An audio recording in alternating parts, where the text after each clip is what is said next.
Welcome back to the Skotydakis Farms here in Saint-Eugène, where you can see we are in the pen and we are now milking a goat. Joined once again by John Skotydakis, who is the owner here. John, you guys have more than 3,000 goats, so obviously we don't do it this way anymore. No, traditionally all the goats going to the milking parlor. They're all milking there about 100 at a time. We milk anywhere between a range of 1,800 to 2,500. The rest are in maternity and they're waiting for reproduction. Okay, so we're going to milk this little guy by hand here today just to show how your dad did it back in the 70s. He started with 15 goats, so this is how he would have done it. Correct. All right, so what's the first step? Is it kind of like a cow? Do I grab up and down? Yes.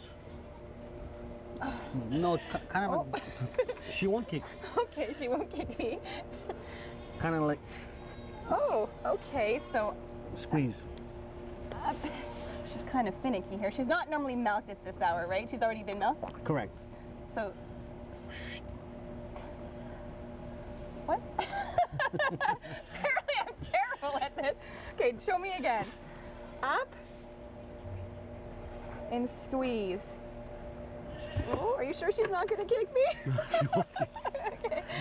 So up and squeeze. Now what kind of goat? Oh, there we go. I got it. What kind of goats are these that you have here? These are Saanen and Alpine goats that we have. And why are they special? Well, they're the most producing goats. They produce between an average between 3 to 3.5 liters a day of milk. Okay. Other breeds milk a little less, but the milk is more fattier. These are the most producing goats. These are. Yes. And so you guys have more than 3,000 goats now, and this is where you get your milk from for your products. Correct. So you milk all your goats here twice a day, morning and night. Yes, we do. And tell us, how did you guys get to be this big operation? Because you started with 15 goats, your dad did it by hand here, and now you've gone into this massive operation. Do you think this was his vision to have such a successful operation?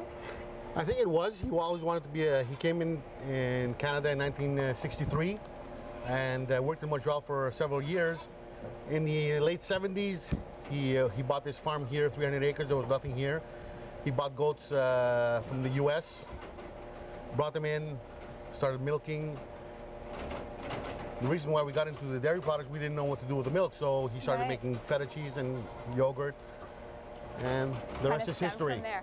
And now one thing that really fascinates me is your factory is open 6 days a week, 24 hours. So there are people here constantly working all the time. Yes, they are, yeah. So it's like a full-time affair here. Yes, it is. And that is why you have your entire family working here, yes. Working here. Yes. It's fantastic. Well, thank you so much for giving us a tour here today. We've had such a great time. It's so interesting to see, you know, how it goes from the goats into the factory. And of course, we had to stop here last because we can't go from the barn into the factory because everything has to be very clean in there, right? Yes. Cool. Correct. Well, thanks so much again for joining us here today. And so now when you see the Skotydakis products, I hope I haven't butchered that name all morning long. When you see them on the shelves, you'll know where they came from. So thanks for joining us here on CTV Morning Live. Thank you very much.